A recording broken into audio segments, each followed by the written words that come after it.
A powerful businessman found a sleeping gardener among the roses she cultivated with so much love. When their eyes met, something inexplicable happened. Secrets buried for decades in that garden came to light, revealing family ties that no one could imagine. A story of healing, forgiveness, and second chances that transcends generations. Get ready, because this journey of transformation will deeply touch your heart. Subscribe to the channel, leave your like on this video, and comment where you are watching from. The summer sun cast long shadows across the expansive grounds of Oak Ridge Manor as it descended behind the Blue Ridge Mountains of Virginia. The estate, with its imposing Georgian architecture and sprawling gardens, stood as a testament to the wealth and success of its owner, Maxwell Grant. At 45, Maxwell had built his technology empire from nothing, transforming a small startup into Grant Innovations, a Fortune 500 company that had revolutionized sustainable energy solutions across America. Despite his professional triumphs, Maxwell rarely visited the gardens of his ancestral home.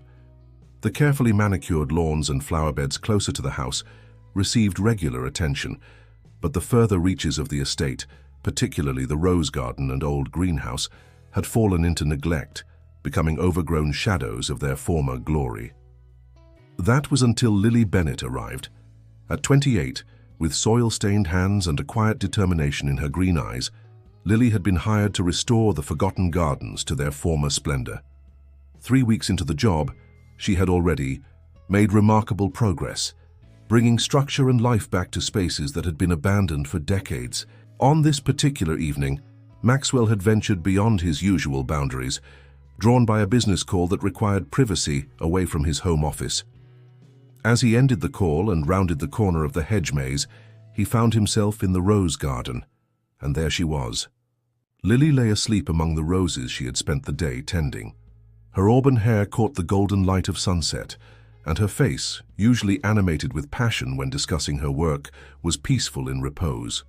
A pair of pruning shears rested beside. Her outstretched hand and her wide-brimmed hat had fallen to the side, revealing freckles across the bridge of her nose. Maxwell stood still, briefcase in hand, tie loosened after a day of back-to-back virtual meetings. Something about the scene before him stirred emotions he had long suppressed.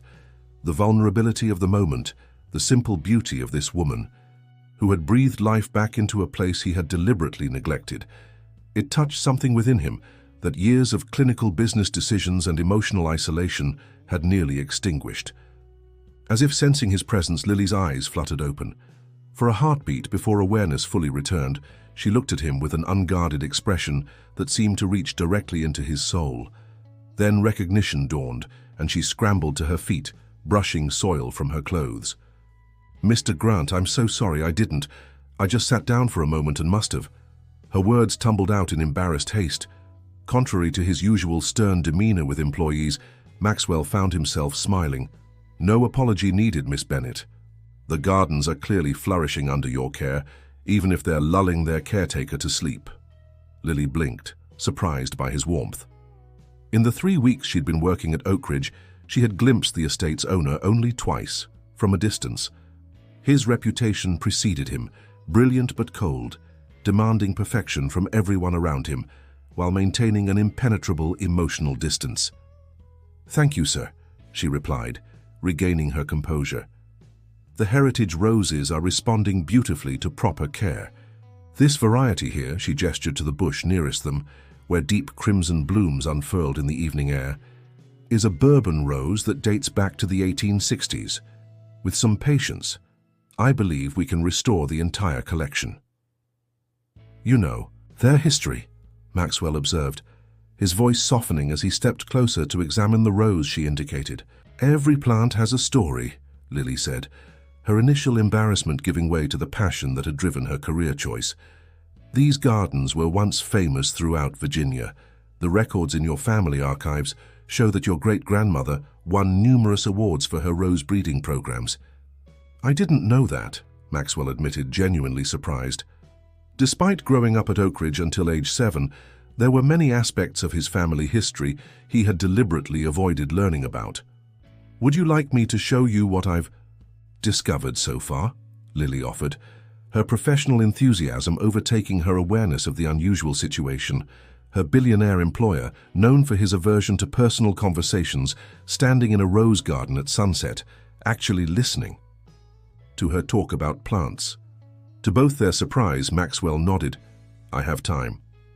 What began as a tour of the restored sections of the garden evolved into a conversation that stretched well beyond the realm of horticulture. As twilight deepened into dusk, Lily spoke of plant hardiness and seasonal cycles, of patience and resilience. Maxwell found himself sharing anecdotes about the international gardens he had visited during business trips, places he had always appreciated in solitude. "You've never had anyone design a garden specifically for you?" Lily asked as they approached the old greenhouse, its Victorian skeleton silhouetted against the darkening sky. "I've never stayed in one place long enough," Maxwell replied, though the truth was more complex. Oak Ridge Manor, despite being his legal residence, had never truly felt like home since the summer he turned 7. The summer everything changed. As they reached the greenhouse, Lily flipped a switch, illuminating the interior with string lights she had installed. Inside, rows of seedlings and cuttings stood in neat formation, the beginnings of her ambitious restoration plan. "This is my favorite place," she confessed. "Even broken, it holds so much potential." Maxwell studied her face in the gentle light and felt something shift within him, a curiosity, a connection he couldn't explain, but suddenly didn't want to ignore. "Will you tell me more tomorrow?" he asked, the request surprising them both. Lily smiled, a warmth spreading through her that had nothing to do with the lingering summer heat. "I'll be here at the same time. The gardens are most beautiful at sunset." As Maxwell walked back to the main house, his phone buzzed with urgent messages from his executive assistant, Rachel Porter. 20 years his junior, but ferociously protective, Rachel had organized his life with military precision for the past 5 years. He knew she would be concerned by his unscheduled disappearance, but for once, Maxwell wasn't in a hurry to return to the world of quarterly projections and acquisition strategies. For the first time in decades, something at Oak Ridge Manor had captured his attention more powerfully than work, and he found himself already anticipating tomorrow's sunset with an unfamiliar sense of expectation. Over the following weeks, Maxwell's evening visits to the gardens became as regular as the setting sun. Rachel Porter watched this developing pattern with increasing concern, her efficiency as his executive assistant matched only by her personal devotion to him, a devotion that had long since crossed professional boundaries in her heart, if not in her actions. "Your 8 o'clock call with Tokyo has been rescheduled for tomorrow morning," Rachel informed Maxwell as she placed a stack of contracts on his desk. She hesitated before adding, "And the board is still waiting for your decision on the Singapore expansion." Maxwell nodded absently, his eyes drawn to the window that overlooked the distant gardens where he knew Lily would be working. "I'll review it tonight. Send the files to my personal server." Rachel lingered, her perfectly manicured nails tapping lightly against her tablet. "Is everything all right, Max? You've been different lately." "Everything's fine," he replied, the automatic response of a man unaccustomed to sharing his thoughts. But then, in a rare moment of candor, he added, "Actually, I think things might be better than fine." The comment hung in the air between them, unsettling in its optimism from a man whose emotional range typically spanned from focused to intensely focused. Rachel's smile tightened imperceptibly as she excused herself, her mind already calculating the source of this change and how to address it. Meanwhile, in the eastern section of the gardens, Lily was facing challenges of her own. The summer's unusual weather patterns had brought both drought and sudden thunderstorms, stressing the newly replanted areas. She was carefully examining damage to a trellis of climbing roses when the sky darkened ominously. Within minutes, rain began to fall in heavy sheets, driving Lily toward the shelter of the greenhouse. She had just reached the structure when a tremendous crack of thunder coincided with a splintering sound. One of the ancient oak trees that bordered the garden swayed dangerously, its massive limb crashing through the greenhouse roof in a shower of glass and splintered wood. Lily cried out, instinctively covering her head as glass rained down around her. She escaped injury, But as the storm continued to rage, she could only watch helplessly as months of propagation work was exposed to the elements. It was in this state, soaked, distraught, and surrounded by destruction, that Maxwell found her, 30 minutes later. When she hadn't answered his text message, a form of communication he had initiated solely for their garden discussions, he had driven his Range Rover down the service road, concern, overriding his usual protocol of sending staff to handle emergencies. "Lily," he called out, rain plastering his custom-tailored shirt to his body as he rushed toward the greenhouse. "Are you hurt?" She shook her head, struggling to maintain composure. "I'm fine, but the seedlings, the cuttings from the heritage varieties, they won't survive exposure like this." Without hesitation, Maxwell removed his suit jacket and began gathering the trays of vulnerable plants, moving them to the undamaged section of the greenhouse. Lily stared in disbelief before jumping to action beside him. Together they worked in the rain for nearly an hour, salvaging what they could until the storm finally abated. As the last rays of sunlight broke through the clouds, they stood side by side, surveying both the damage and their rescue efforts. "I don't understand," Lily said finally, brushing wet strands of hair from her face. "Why would you do this? These plants, this project, it's just a job to restore an old garden." Maxwell looked at her then, his usual guardedness softened by exhaustion and something deeper. "Is it just a job?" The question hung between them, laden with meaning that extended far beyond horticulture. Lily felt her heartbeat quicken as she realized how close they were standing, both drenched and breathing heavily from their efforts. "No," she admitted quietly. "It's never been just a job." Before Maxwell could respond, his phone buzzed insistently. Rachel's name flashed on the screen, accompanied by the urgent notification he had authorized for true emergencies only. "I'm sorry," he said, stepping back. "I need to take this." As Maxwell moved away to answer the call, Lily busied herself with stabilizing the remaining plants, trying to process what had just happened. For weeks, she had told herself that his interest was merely that of an employer appreciating good work, perhaps finding a momentary distraction in her passionate explanations of garden restoration.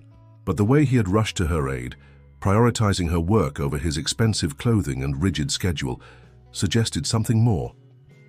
What Lily couldn't possibly know was that Maxwell's reaction went deeper than spontaneous concern. The greenhouse. Disaster had triggered memories he had long suppressed, of another storm, another shattered glass structure, and consequences that had altered the course of his life. When Maxwell returned, his expression had shifted back to its familiar controlled mask.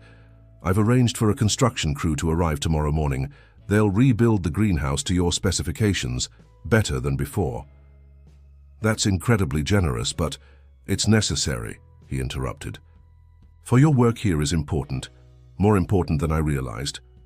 In the awkward silence that followed, Maxwell surprised them both by adding, "I grew up playing in these gardens. Did you know that? Before—" He stopped abruptly, as if approaching a boundary he wasn't ready to cross. Sensing the weight of unspoken history, Lily took a chance. "Before what, Maxwell?" It was the first time she had used his first name, and the intimacy of it seemed to create a momentary opening. "Before everything changed," he said quietly. "When I was 7, there was an incident in these gardens during the Summer Flower Festival. After that, my parents closed this section of the estate. I was sent to boarding school, and when I returned years later, no one tended to anything beyond the main lawns." Lily absorbed this information, pieces starting to align in her mind. During her research into Oak Ridge's garden history, she had noticed a strange gap in the records beginning approximately 38 years ago, right around the time Maxwell would have been 7. "What happened at the festival?" she asked gently. Maxwell's phone vibrated again, providing a welcome interruption. "I should go. The construction team will need access codes for the service entrance." He hesitated, then added with unexpected vulnerability, "Will you still be able to work with the damage?" "I'll manage," Lily assured him. Plants are remarkably resilient when given proper care and second chances. As Maxwell nodded and turned to leave, Lily called after him, "Thank you for helping save them." He paused without turning back. "Tomorrow evening." Same time. I'll be here, she promised, watching as he walked away, his tall figure silhouetted against the twilight sky. What neither of them noticed was Rachel Porter's sleek black BMW parked discreetly at the edge of the service road, its occupant watching their interaction with narrowed eyes and rapidly typing notes on her phone. The reconstruction of the greenhouse proceeded with the efficiency that characterized all of Maxwell Grant's projects. Within days, a team of specialized craftsmen had not only repaired the damage, but had begun transforming the Victorian structure into a state-of-the-art growing facility, blending historical aesthetics with modern technology. Lily found herself consulted on every detail, from ventilation systems to specialized growing beds. Mr. Grant was explicit that you have final approval on all modifications, explained the project manager, a statement that raised eyebrows among the estate's permanent staff. One morning, 3 months into her employment at Oak Ridge, Lily was marking out a new section of the rose garden when her shovel struck something solid beneath the soil. Kneeling down, she carefully excavated around the object, eventually revealing a metal box roughly the size of a small briefcase. The container, though tarnished and dented, bore an ornate engraving of the Grant family crest. Lily brushed away the dirt, her mind racing with possibilities. Historical artifacts weren't unusual in gardens of this age, but something about the deliberate burial of this box, in what her research indicated had once been the centerpiece of the garden, suggested importance beyond typical garden ornaments. After a moment's hesitation, she lifted the lid. Inside, protected by a watertight seal that had maintained its integrity despite years underground, lay a collection of photographs, letters, and a small leather-bound journal. The photographs showed scenes of the garden in full bloom, populated by a happy family, a man and woman who were clearly Maxwell's parents, based on the strong resemblance, a young boy she recognized from the childhood portraits hanging in the manor's main, Hall, and a girl with bright eyes and an impish smile who appeared in image after image. "Who are you?" Lily murmured, studying the girl's face. In the most recent family portraits displayed in the manor, only Maxwell appeared. No sister, no evidence that this laughing child had ever existed. Lily carefully returned everything to the box, brushed the remaining soil from her jeans, and headed toward the newly completed greenhouse to secure the find. As she crossed the lawn, she nearly collided with Rachel Porter, who stood blocking the path, arms crossed and expression severe. "Miss Bennett," Rachel's voice was professionally cordial, though her eyes were cold. "I've been looking for you." "Ms. Porter," Lily acknowledged, instinctively tightening her grip on the metal box. "Is there something I can help you with?" Rachel's gaze dropped pointedly to the box. "What exactly have you found?" "Just some old garden items," Lily replied, the lie feeling clumsy on her tongue. "Reference materials for the restoration." "I see." Rachel stepped closer, her designer heels sinking slightly into the soft ground. "You know, I've been with Maxwell for 5 years now. I've guided his company through 2 global expansions and a technological revolution. I understand what he needs, even when he doesn't recognize it himself." The implied threat hung in the air between them. "I'm just doing the job I was hired to do," Lily said evenly. "Are you?" Rachel's perfectly arched eyebrow rose. "Because it seems like you've been doing quite a bit more than landscaping lately.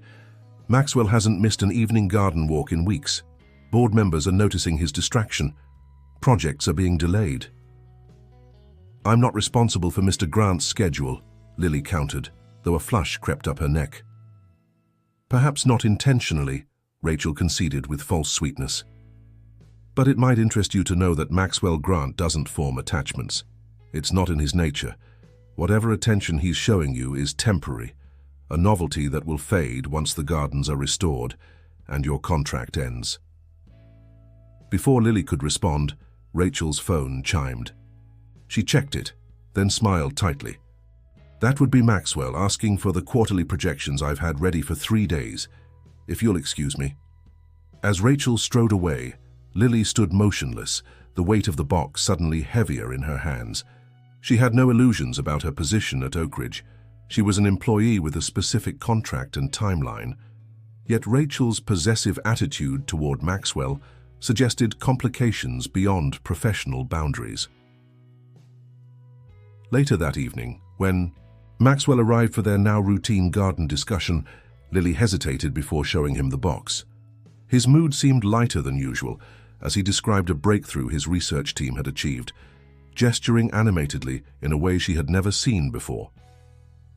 The applications could revolutionize urban farming, he explained, his eyes bright with enthusiasm. Imagine vertical gardens that purify air and produce food simultaneously, accessible to everyone regardless of income. That sounds amazing, Lily replied, genuinely impressed by his vision. It connects perfectly with what I was telling you about regenerative agricultural practices. Maxwell nodded, then looked at her more closely. Something's bothering you, what is it? Taking a deep breath, Lily led him to the greenhouse where she had stored the box. I found something today while marking the new rose beds. As she placed the metal container on the workbench and opened it, Maxwell went completely still, his face drained of color as he stared at the contents, particularly the photographs displaying the smiling girl. Where did you find this? His voice was barely audible. Buried in the center garden, about 2 feet down. Lily watched him carefully. Maxwell, who is she? The girl in the photos? His hand trembled slightly as he lifted one particular image. The laughing child with her arms around a younger version of himself, both covered in mud and grinning wildly. Charlotte, he said finally, the name sounding foreign on his lips as if he hadn't spoken it aloud in decades. My sister. Before Lily could respond, Maxwell abruptly closed the box. I need to go. Wait. Lily reached for his arm, then stopped herself. I'm sorry if I overstepped. I just thought you should know what was found on your property. Maxwell paused, conflict evident in his expression. For a moment it seemed he might share more, but instead he picked up the box. Thank you for bringing this to my attention. Please don't mention it to anyone else. As he turned to leave, Lily called after him. The Summer Flower Festival. Was Charlotte there when, whatever happened, happened? Maxwell stopped but didn't turn around. Yes, he answered, his voice hollow. She was the center of everything that day, and then she was gone. The following days brought a noticeable change. Maxwell missed their evening meetings without explanation, and when they did speak, his manner had reverted to the formal, distant approach he used with everyone else. The walls that had gradually lowered over the past months had been rebuilt, higher and stronger than before. Meanwhile, Lily found herself under increased scrutiny. Rachel appeared in the gardens more frequently, often accompanied by security staff conducting routine checks. Equipment Lily had ordered was delayed, workers she had trained were reassigned to other areas of the estate, and several of her design proposals were returned with perfunctory rejections. Despite these obstacles, Lily continued her work with stubborn determination. If anything, the resistance strengthened her resolve to complete the garden restoration, not just for the sake of her contract or professional reputation, but because she had begun to understand that the gardens held secrets vital to healing wounds that had shaped Maxwell's entire life. What she couldn't yet know was how deeply her own life was already entangled in those same secrets. During a rare afternoon downpour that kept her confined to the greenhouse, Lily examined the garden journals of Maxwell's great-grandmother, searching for clues about the original design of the center garden. As she turned a weathered page, a newspaper clipping fell out, yellowed with age but still legible. The headline jumped out at her. Local child missing after garden festival. Search continues for Grant heiress. Lily's hands shook as she read the article, dated 38 years earlier. The piece described 7-year-old Charlotte Grant's disappearance during the annual Summer Flower Festival held at Oak Ridge Manor, the frantic search that followed, and the community's shock at the incident. The final paragraph struck her like a physical blow. Charlotte's disappearance comes just days after Edward and Margaret Grant received confirmation of her adoption, a fact previously unknown to the family. Sources close to the household report that the timing of the revelation may have played a role in the child's actions. Adoption. The word echoed in Lily's mind, connecting to fragments of conversation with her mentor at university, Dr. Caroline Winters, the brilliant botanist who had taken a special interest in Lily's career, guiding her towards specialty work in historical garden restoration. Dr. Winters, whose private collection of rare rose varieties included several that matched the historical records of Oakridge Manor's famous cultivars. Dr. Winters, who never spoke of her childhood, but whose age and physical features suddenly seemed to align with the laughing girl in the photographs. Outside, thunder rolled across the Virginia mountains as Lily sat motionless among the fragrant roses, the weight of connections she had never suspected pressing down upon her. The proposal to reopen Oakridge Manor's gardens for the summer flower festival came not from Lily, but from an unexpected source, the Millfield Historical Society. Their request, delivered in a formal letter to Maxwell Grant, cited the approaching 40th anniversary of the festival's last occurrence on the estate grounds and its significance to local cultural heritage. When the letter crossed Rachel Porter's desk, her immediate instinct was to decline. She drafted a polite but firm rejection, citing security concerns and ongoing renovations. But before she could send, Maxwell himself intercepted the message during their morning briefing. "Tell them yes," he said after reading the request, surprising Rachel into momentary silence. "Max, you can't be serious," she finally managed. "After everything that happened. It's been nearly 4 decades, Rachel." His tone was measured but resolute. "Maybe it's time." Rachel studied his face, searching for signs of the influence she suspected. "This is about her, isn't it? The gardener. She's putting ideas in your head." "This decision has nothing to do with Miss Bennett," Maxwell replied, though they both recognized the lie. "It's about moving forward, about reconnecting with the community that supported my family for generations. The community that whispered and speculated when Charlotte disappeared," Rachel countered, abandoning professional distance in her concern. "The people who turned your family tragedy into local legend. They don't deserve access to your private pain, Max." Maxwell's expression hardened. "Send the approval, Rachel. And please organize a meeting with the festival committee. I want to be involved in the planning." As Rachel left his office, her worry transformed into resolve. She had protected Maxwell from his own vulnerabilities for years, guiding him away from emotional entanglements that might distract from his vision or reopen old wounds. This sudden change in direction, this willingness to revisit the past, threatened everything she had helped him build, including her place in his life. Meanwhile, Lily was facing her own crisis of conscience. For days after discovering the EI newspaper clipping, she had wrestled with her suspicions about Dr. Caroline Winters' true identity. The possibility that her mentor might be Maxwell's long-lost sister seemed too extraordinary to be coincidence, yet the evidence continued to mount. Caroline's extensive knowledge of rose varieties specific to Virginia's Blue Ridge region, her collection of rare cultivars that matched Oakridge's historical records, her reticence about her childhood before age 7. Most telling of all was Caroline's reaction years ago when Lily had mentioned applying for the Oakridge Manor restoration project. "That place has been closed to the public for decades," Caroline had said, her usual composure momentarily disrupted. Why would they suddenly want to restore the gardens now? Lily had attributed her mentor's response to professional curiosity. Now she recognized it as something deeper, fear perhaps, or longing. The ethical dilemma consumed her.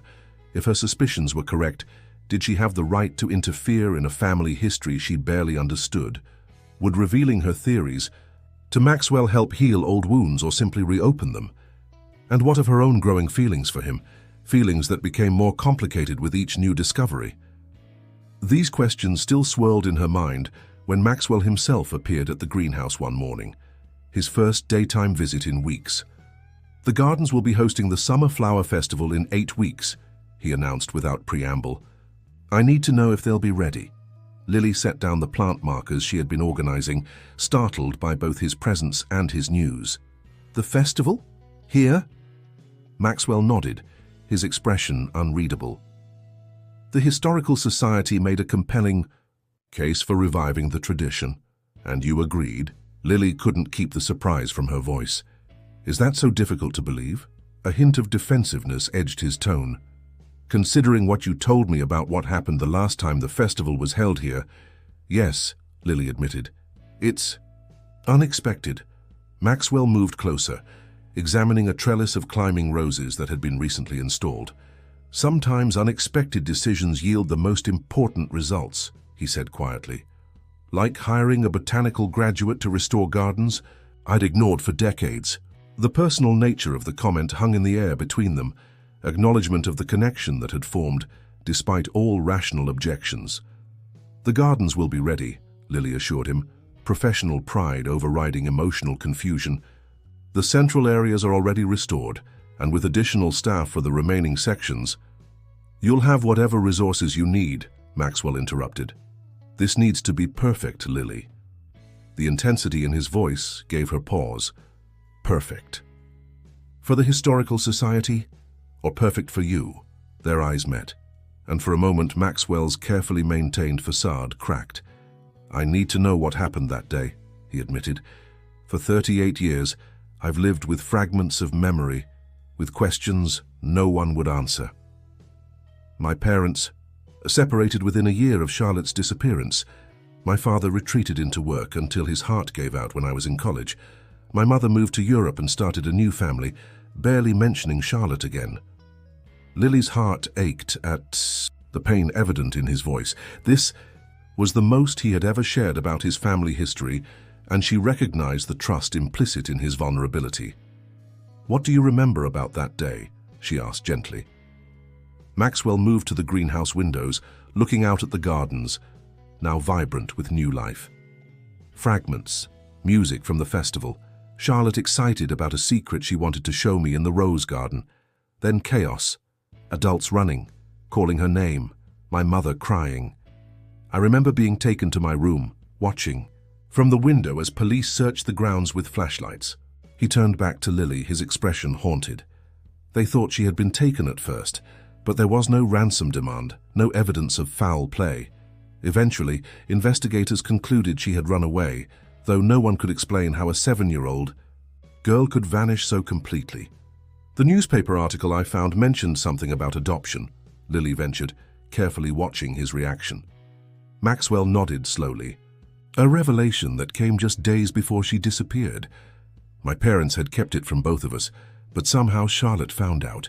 I was too young to understand the implications, but she was confused, hurt, maybe.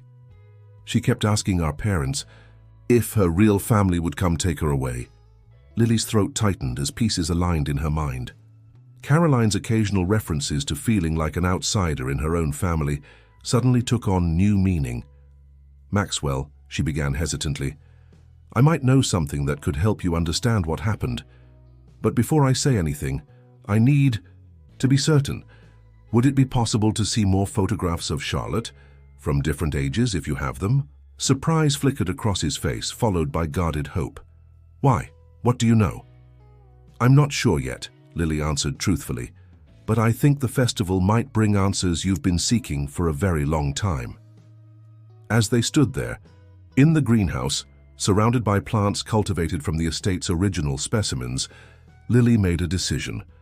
She would contact Caroline, invite her to the festival as a botanical consultant. Face to face, perhaps she could determine if her mentor was indeed the missing Charlotte Grant, and if so, help orchestrate a reunion decades overdue. What Lily couldn't anticipate was how quickly events would unfold, or how her own connection to this family drama would soon be revealed. The weeks leading to the festival transformed Oak Ridge Manor. Under Lily's direction, the gardens reached a state of glory that rivaled historical accounts of their heyday. Local media coverage of the festival revival generated excitement throughout the region, with tickets selling out within days of the announcement. Rachel Porter watched these developments with growing alarm, her efforts to shield Maxwell increasingly ineffective. When she discovered he had personally invited Dr. Caroline Winters, a nationally renowned botanist, to judge the festival's rose competition, Rachel took more direct action. Late one evening, as Lily reviewed final preparations in the greenhouse, she found Rachel waiting for her, holding a folder of documents. "I've had you investigated," Rachel announced without preamble. "Your connection to Dr. Winters goes beyond professional mentorship, doesn't it? You're her niece, not by blood, but through your mother's second marriage to Caroline's brother." Lily felt the blood drain from her face. She had never hidden her relationship to Caroline, but she hadn't advertised it either, especially after suspecting Caroline might be Charlotte Grant. "That's not illegal or unethical," Lily managed, though her voice lacked conviction. "Perhaps not legally," Rachel conceded, "but your failure to disclose a personal connection to someone with potential claim to the Grant estate certainly raises questions about your motivations in accepting this position." "I didn't know," Lily protested. "I had no idea Caroline might be connected to the Grants until I found that box with the photographs and articles." "A convenient claim," Rachel replied coldly. "But even if that's true, you've been manipulating Maxwell for weeks, encouraging his interest in the gardens, in the festival, in you, all while harboring suspicions about his sister." The accusation struck Lily like a physical blow. Had she manipulated Maxwell? Had her growing feelings for him clouded her judgment about when and how to share her suspicions? "I was trying to protect him," Lily said quietly. "And Caroline, too. This isn't some trivial family drama. These are people's lives, decades of pain and separation. I needed to be sure before saying anything." Rachel's expression remained unmoved. "Your contract includes a non-disclosure agreement, Miss Bennett. I suggest you complete the festival preparations, fulfill your obligations, and leave Oakridge without further disruption to Maxwell's life. Otherwise, legal consequences will follow." As Rachel turned to leave, Lily called after her, "Does Maxwell know you're threatening me?" Rachel paused, then looked back with surprising vulnerability. "I've dedicated my life to protecting him. You've known him for months. I've been by his side for years. Everything I do is for his well-being." Left alone in the greenhouse, Lily sank onto a stone bench surrounded by the roses she had nurtured back to life. Tomorrow, the festival would begin. Caroline would arrive to judge the competition. And the truth, whatever it might be, would finally emerge from decades of silence. The morning of the Summer Flower Festival dawned with perfect clarity, as if nature itself acknowledged the significance of the day. Tents and pavilions dotted the expansive grounds of Oakridge Manor, colorful banners fluttering in the gentle breeze. Local vendors arranged displays of artisanal goods, while musicians tuned their instruments on the small stage near the central fountain. Lily had been awake since dawn, making final adjustments to the garden displays and instructing the temporary staff. Despite her exhaustion and the weight of Rachel's threats, she couldn't help feeling a surge of pride as visitors began to arrive, their expressions of awe confirming that her restoration work had exceeded expectations. Maxwell had been notably absent all morning, sequestered in meetings according to his assistant. Lily tried to focus on her responsibilities, but anxiety gnawed at her as she checked her phone repeatedly for any message from Caroline. Her mentor had confirmed her attendance as a judge, but had been uncharacteristically brief in their communications leading up to the event. By midday, the festival was in full swing. Children ran along the garden paths, participating in scavenger hunts designed to educate them about native plants. Couples strolled through the rose garden, inhaling the intoxicating fragrances that filled the air. The Historical Society had created an exhibition chronicling the estate's horticultural significance, complete with photographs from previous festivals, carefully selected to exclude any images of Charlotte Grant. Lily was directing a group of visitors toward the greenhouse exhibition when she spotted an elderly man watching her intently from beneath the shade of a massive oak tree. Something in his weathered face seemed vaguely familiar, though she was certain they had never met. As the tour group moved on, the man approached, leaning heavily on a carved wooden cane. "You've done remarkable work here, young lady," he said, his voice carrying the distinctive local accent. "I never thought I'd see these gardens alive again." "Thank you," Lily replied, extending her hand. "I'm Lily Bennett, the restoration specialist." "I know who you are." The man's grip was surprisingly firm as he shook her hand. "Everyone in Millfield is talking about the miracle worker Maxwell Grant brought in to resurrect his grandmother's legacy. I'm Harold Winters." The surname sent a jolt through Lily. Winters, as in Caroline's father, he confirmed with a nod. Adoptive father, to be precise, though that distinction hardly matters after all these years. Lily struggled to maintain her composure. Mr. Winters, No need for explanations, dear, he interrupted gently. Caroline told me everything, about your suspicions, about why you invited her here today. I came early because there are things you should know, things even Caroline doesn't fully understand about what happened that summer. Harold guided her to a secluded bench, partially hidden by a weeping willow. I was the head gardener here for nearly 30 years, he began, gazing around at the restored landscape. I watched Maxwell and Charlotte grow from infants into spirited children who loved these gardens as much as I did. You were here the day Charlotte disappeared, Lily realized, her heart racing. He nodded solemnly. I was more than present. I was involved. You see, I was the one who helped her leave. Lily's breath caught. You took her? Not in the way you're thinking, Harold clarified quickly. Charlotte came to me that morning, distraught. She had overheard her parents arguing about her adoption, learned that they had kept it from her all those years. But worse, she discovered something else, that her biological mother had been trying to contact her, that the Grants had deliberately kept them apart. Why would they do that? Lily asked, though she could guess at the answer from her knowledge of the family's social standing. Margaret Grant came from old money, old traditions, Harold explained. Charlotte's biological mother was very young, unmarried, the daughter of household staff, in fact. The adoption had been arranged quietly, with assurances that the birth mother would never interfere. When she eventually tried to establish contact, the Grants saw it as a threat to their carefully constructed family narrative. Lily thought of the photographs she had found, the happy family images that revealed nothing of these underlying tensions. So Charlotte decided to run away. Harold's eyes grew distant with memory. She wanted to find her birth mother. She had a name and a general location from the documents she'd found in Edward's study. She begged me to help her. I was faced with an impossible choice: betray my employers or betray the trust of a frightened child. You chose Charlotte, Lily said softly. I did, he acknowledged. I had a sister in North Carolina who agreed to take her in temporarily. I drove Charlotte there that night, telling myself it would just be for a few days, just long enough for things to calm down at Oak Ridge. But then the police got involved, the media.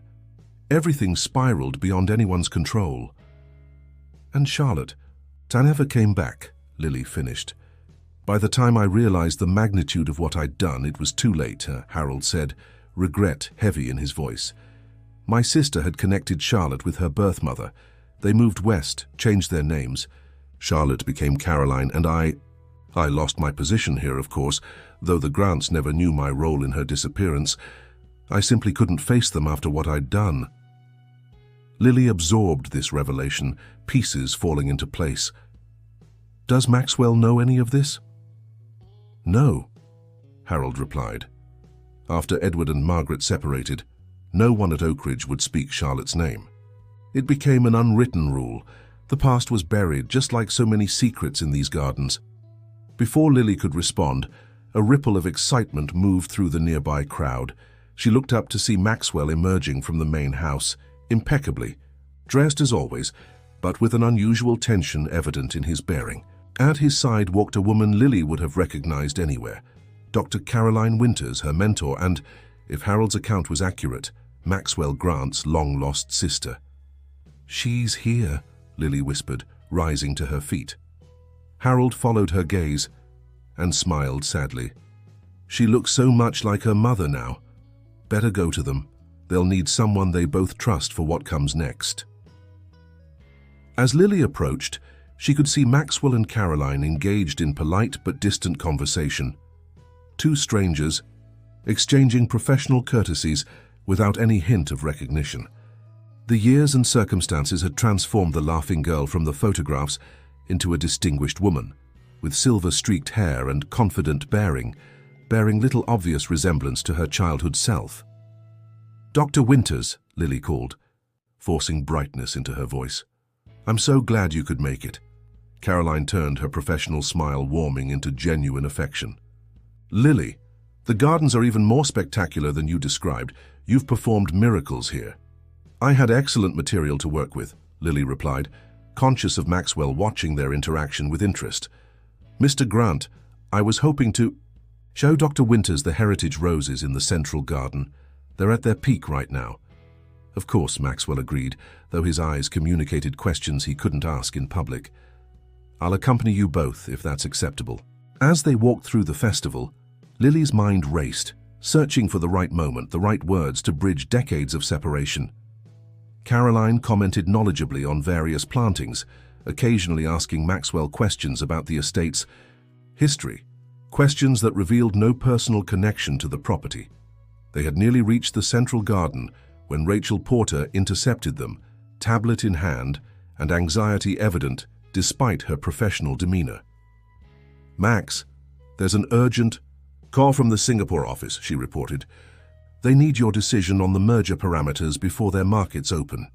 It can wait, Maxwell responded, surprising both women. Dr. Winters is about to evaluate our Heritage Rose collection. Rachel's eyes narrowed almost imperceptibly. The board chairman is on the line as well. He mentioned potential complications if this isn't addressed immediately. The implied pressure was clear, and Lily could see Maxwell's momentary indecision. Before he could respond, an elderly man approached their group, moving with surprising speed despite his cane. Charlotte, Harold called, his voice carrying clearly across the garden. Caroline froze, her composure cracking for the first time. Slowly she turned toward the voice, color draining from her face as she registered who had spoken. "Harold?" she whispered, momentarily forgetting their audience. "What are you—" "I'm sorry," he interrupted, tears gathering in his eyes. "I've carried this secret for too long. You deserved better from all of us." Maxwell looked between them, confusion giving way to dawning comprehension as he studied Caroline's face with new awareness. "Charlotte?" he repeated, the name sounding strange, on his lips after so many years. "My sister Charlotte?" The festival continued. Around them, visitors oblivious to the family drama unfolding in their midst. Rachel stared in open shock, her tablet forgotten in her hands. Lily moved slightly closer to Maxwell, a silent offering of support for whatever came next. Caroline, Charlotte, straightened her shoulders, years of carefully constructed identity visibly warring with the emotional pull of her birth name. "I haven't been Charlotte Grant for a very long time," she said finally, her voice steady despite the emotion behind her words. "That frightened little girl disappeared a lifetime ago." "Why?" Maxwell asked, the single word containing decades of hurt. "Why did you never come back? Never contact us? Contact me?" Charlotte's gaze softened. "I was 7 years old, Max. By the time I was old enough to understand the consequences of my actions, too much time had passed. Our parents had separated, you were away at school, and I had built a new life with my birth mother. I convinced myself that returning would only cause more pain." "Harold helped you leave," Maxwell stated, pieces connecting in his mind as he glanced at the elderly gardener. Harold nodded, accepting responsibility without excuses. "I thought I was protecting her. By the time I realized my mistake, Charlotte was established in her new life." A heavy silence fell between them, decades of separation condensed into this single moment of recognition. Nearby, festival attendees laughed and chatted, the joyful atmosphere a stark contrast to the emotional weight of the family reunion. It was Rachel who finally broke the standoff, her practical nature asserting itself. "Perhaps this conversation should continue somewhere private," she suggested, gesturing toward the curious glances they were beginning to attract. Maxwell nodded, turning to Lily with unexpected vulnerability in his expression. "Would you join us? You seem to be at the center of this somehow, and I could use your perspective." Before she could respond, Charlotte reached for Lily's hand. "Yes, Lily should definitely be part of this conversation, especially considering her connection to both our families." Maxwell's brow furrowed. "What connection?" Lily felt a surge of anxiety, remembering Rachel's accusations of manipulation. "My mother married Caroline's, Charlotte's, adoptive brother about 15 years ago. She's been my mentor since university, but I had no idea about her connection to Oak Ridge or to you until recently, I swear." To Lily's surprise, a soft laugh escaped Charlotte. "Always so conscientious," she said warmly. "I suspected you might have figured it out when you invited me to judge this festival, but I never thought you were using our relationship to gain advantage. That's not who you are."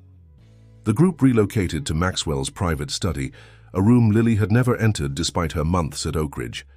As servants brought refreshments and closed the doors behind them, the formal pretenses fell away. For hours they talked, Charlotte explaining her childhood decision, her life with her birth mother in Oregon, her eventual path to becoming a renowned botanist specializing in heritage roses. "I kept that connection without realizing it," she admitted. "My earliest memories are of these gardens, of the roses our grandmother cultivated. They became my life's work, though I never acknowledged. Why, even to myself."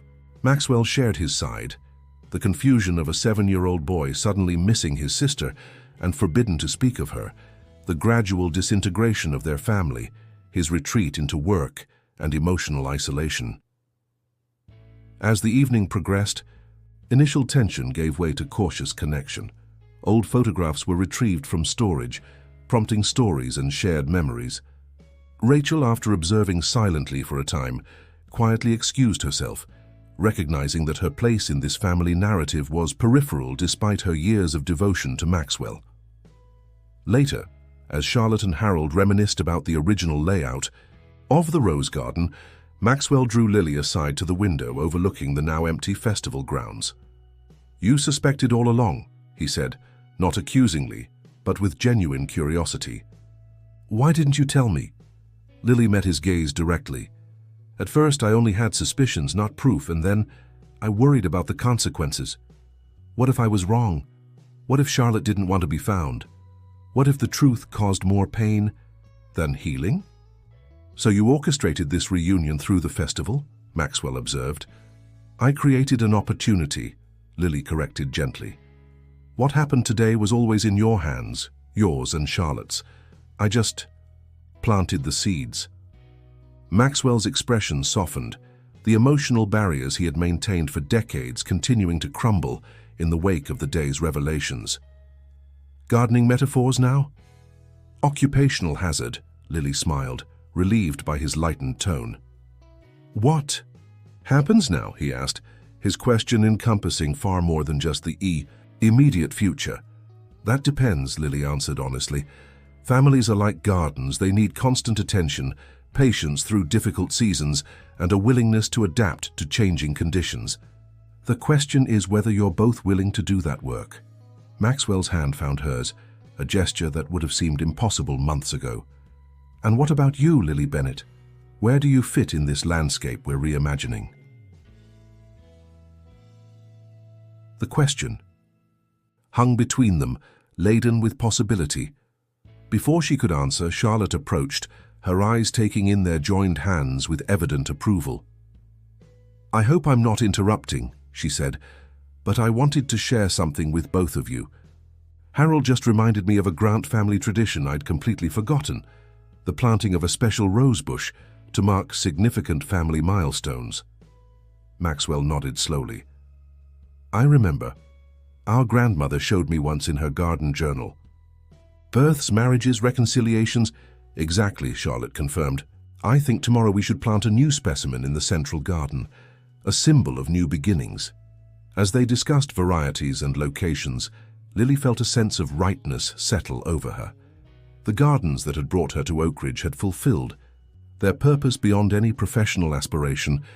They had facilitated healing across generations, reconnected a family fractured by misunderstanding, and perhaps most surprisingly, created space for her own heart to flourish. 6 months later, as autumn painted the Blue Ridge Mountains in fiery hues, the gardens of Oak Ridge Manor hosted a much smaller, more intimate gathering.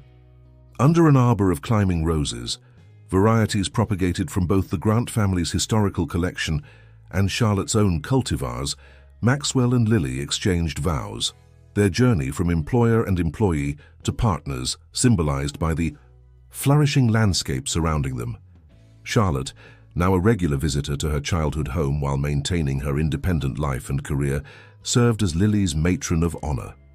Harold, his health improving under the care of the specialists Maxwell had insisted on providing, watched proudly from the front row. Even Rachel attended, her initial resentment gradually replaced by respectful acceptance as she focused on her recent promotion to Chief Operating Officer of Grant Innovations. As evening fell and guests departed, Maxwell and Lily walked through the gardens alone, reaching the central rosebed, where 3 special bushes grew side by side, one planted the day after the festival to mark Charlotte's return, one commemorating Maxwell and Lily's engagement, 3 months later, and the newest addition planted that morning to celebrate their marriage. "Did you ever imagine this is where that first sunset conversation would lead?" Lily asked, leaning into her husband's embrace as they admired their handiwork. Maxwell shook his head, a smile transforming his once serious face. "I couldn't see beyond the quarterly projections back then. You taught me to look further, to recognize that growth isn't measured only in fiscal years and market expansions." "Speaking of growth," Lily replied, placing his hand gently against her stomach where the newest Grant family member had just begun their journey, "I think we might need to prepare another special planting for next spring." As understanding dawned in Maxwell's eyes, the gardens of Oak Ridge Manor witnessed another moment of joy, one of countless more to come, as the estate that had once been a symbol of loss and isolation continued its transformation into a place of connection, legacy, and love in full bloom.